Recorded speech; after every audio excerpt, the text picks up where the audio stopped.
Costumes are there to help us recognize our favorite heroes, to help inspire those who see them, and to make our heroes honestly look good. But sometimes they do just the opposite. I was thinking about including Green Arrow on this list, but then I thought of something even better. Someone who has a getup that even Green Arrow's original Robin Hood look cannot hold a candle to.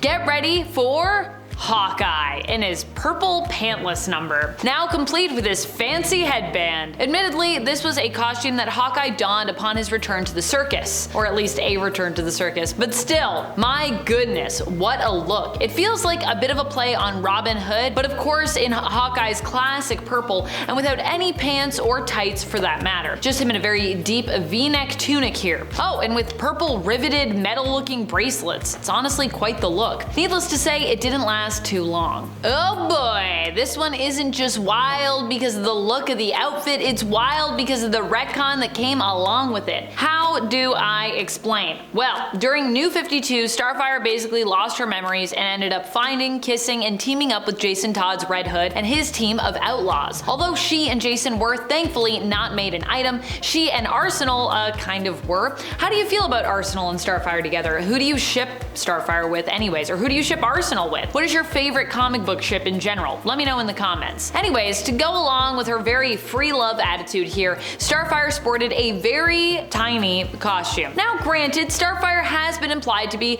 somewhat powered by the sun, or sometimes I think she's absorbed sun energy. It's not consistent, but it's been a thing here and there, and she's also no stranger to wearing something akin to a bathing suit in terms of her costume. She also comes from a world where, you know, this attire is more custom, she's more used to it, it's what she's comfortable in, which honestly is fine and makes sense for the character in most cases. But this took that idea of her being, you know, more scantily clad to an extreme, with her wearing something smaller even than a bikini, and of course with the bonus of her losing some of her agency in terms of how she dressed, since she was struggling with her memory at the time. So she wasn't entirely herself here, which, you know, makes this costume feel a little icky. I have to say, I never expected to see Havoc dressed this way. I think you know what I'm about to talk about because it's also one of my favorite looks for both Madeline Pryor and Alex Summers. Even though it's ridiculous, we're talking about the Goblin Prince. I think one of my favorite things about this weird getup is how tattered it looks on everyone. Like, what are people getting up to in this that they're so tattered? Is Limbo full of rough edges or protruding edges that you just like constantly are getting your costume hooked onto? I need to figure out what is happening here. But I have to say, honestly, I love it. That being said, I also think the iconic shininess of this black look is great, and that's how I've always seen it, as shiny and polished in my mind. But we have to also admit that yes, this costume is super ridiculous, and the fact that Havoc got a matching look to Maddie is super weird. It's super ridiculous for sure. But you know, hey, at least it's equality. At least Maddie's wearing it and so is Alex. They're wearing it together as a unit. Speaking of unconventional looks, next up we also have another daring black number. This one comes to us from DC Comics, and it is none other than Cosmic Boy. Cosmic Boy, for some reason, did not have anything that they were wearing that resembled space at this time, or anything cosmic. They instead were wearing a black kind of corset with a deep V-neck attached to booty shorts, black gloves, and black booties. It's just such an iconic and eye-popping look, honestly. Although I guess this was the 70s, so maybe this is what everyone was wearing back then? I don't know. I wasn't alive in the 70s, so if this was you and you were sporting this look and you were rocking it, please let me know, because honestly, I probably would wear this look today, and I think maybe this is a look we should bring back. What does Cosmic Boy even look like today? Oh, that's what he looks like. At least it's striking. The modern day look for Cosmic Boy just kind of looks boring to me. Maybe we should just bring back this look, actually. Just do that instead. The sad truth for our next point is that this is a character who's never really had a great look. Sadly, the look that he has now is one of the looks that he's had for honestly the longest time, and it's because it's the best of what I would say is kind of the worst of costumes. That's right, we're talking about Wonder Man here. Poor Wonder Man, poor Simon, the disrespect that we have shown him in terms of the costumes that we've dressed him in. It's just sad. He's such a cool character, and yet he usually has honestly such dumb looks. This is a particularly dumb one though. We're talking about the West Coast Avengers costume, the orange and blue number that he wore when he was on the West Coast Avengers. It's kind of got like a W on it that goes down into like the shape of an X sort of as well. There's like these big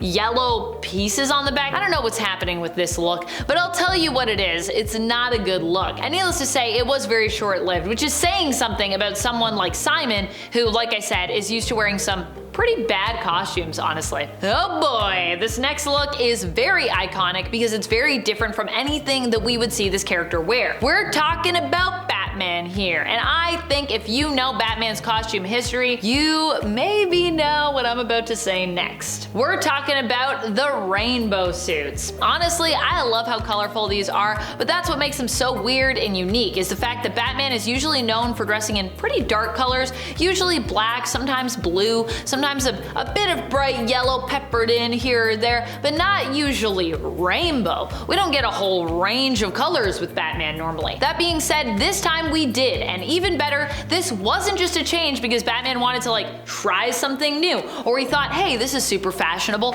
This was a change that actually served a purpose in the comics. There's a reason for it. What was the purpose here? Distraction. That's right, this was a distraction tactic. Batman used this to protect his sidekick, his ally, the boy wonder, Robin. Honestly, I gotta say, I think it would work pretty well for me. I'm used to seeing Batman dressed in pretty dark colors, so if he just came out in like a bright orange suit, I would be like, wait, what is happening? Who is this guy? I don't know where to look. Is that Batman? Is he okay? I wouldn't even notice the boy wonder myself. This next point might honestly get me into some trouble, I know, with some of you in the comments. It usually gets me in trouble when I talk about it, but I'm willing to take that. I'll take the trouble, give it to me. I know this is a controversial point, but we're gonna talk about Sue Storm's fantastic cutout costume. Now, I do know that there was a reason behind this costume, so yes, it was to showcase the fact that Sue was kind of different at this time because she was being possessed by her alter ego, Malice. Malice is basically like Sue Storm unhinged. It's like Sue Storm if she just woke up and realized, you know what, maybe life isn't so good. Maybe my husband Reed is kind of a jerk. Maybe it's okay to be a woman and be mad. But also if she was just evil, because that's really what Malice is all about now. And also the fact that, you know, Malice is, sometimes she's like Sue's alter ego, sometimes she's like another entity that possesses her. This is an evil entity, and it's often presented as being, like I said, a sort of dark side of Sue Storm taking hold of her. And this costume change was meant to represent that change to Sue's psyche, which is obviously a lot more of an edgy look for Sue. This is not something we normally see her in. However, the fact that Malice is presented here as another entity, something that is both a part of Sue but is also very separate from her, that takes control of her, means that this costume change also happened with like a little lack of agency, I would say. In my opinion too, this is kind of a weird change because Malice is like an evil side of Sue that like always has to be erased if it ever shows up. It wasn't a part of herself that she just reconciles with, which is ultimately why I don't like this look for her. I just think the whole Malice thing is kind of weird, and the way they dealt with it is kind of weird. I don't mind the sexy element for Sue. I think Sue could be sexy. I just like her to be the one that says, you know what, I'm going to be sexy today. I'm okay and I choose to be sexy. Not this evil half of her that has to be eliminated, you know, Malice. For this next little number, we're going to the movies, specifically the Batman movie. Yeah, we're gonna talk about that look. We're gonna talk about the bat nipples. Can I say nipples?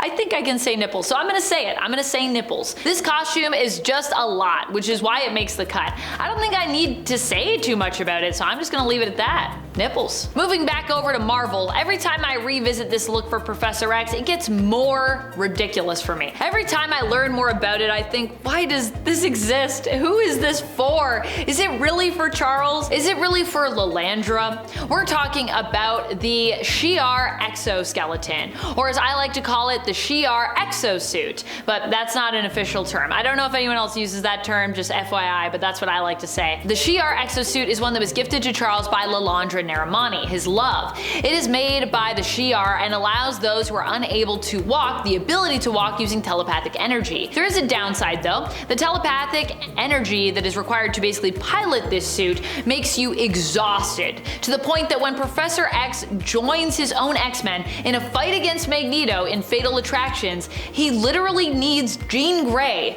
to accompany him to even be able to walk with his X-Men in the exoskeleton. I'm sorry. agree. But Charles, just leave the suit at home, my man. Don't wear the suit if it's going to limit you that much, especially if you're going up against Magneto. What were you thinking? Also, although I'm not sure if this comes up, it does look like it's made of some kind of metal. I don't think that's ever addressed, but I just mean, you know, get this man a glass wheelchair, get him a glass hover chair, get him anything else. Oddly enough, Charles did prefer to use his hover chair as opposed to using the exoskeleton, apparently. I understand, he's probably like mentally exhausted. Our final point is one that's new to me, and I just want to say I'm so glad I found this out so that I could share it with you. Initially, I was going to talk about 90s Doctor Strange on this list. Admittedly, 90s Doctor Strange is a pretty weird look, but this is weirder, honestly. We're talking about 90s Dr. Fate. For some reason, Dr. Fate in this era had a host who decided he was just gonna basically reject Naboo, reject the helm, and he melted it down to make a golden dagger. I'm sorry, what? I didn't even know that was an option. But hey, I guess it is. I guess, you know, you found a loophole. This has to be the edgiest Dr. Fate I have ever seen. And although it looks ridiculous, I am honestly so happy that it exists. Thank you for making my weird costume dreams come true. That's about it. I have been your host, Amanda McKnight. Until next time, you stay nerdy, YouTube. Bye.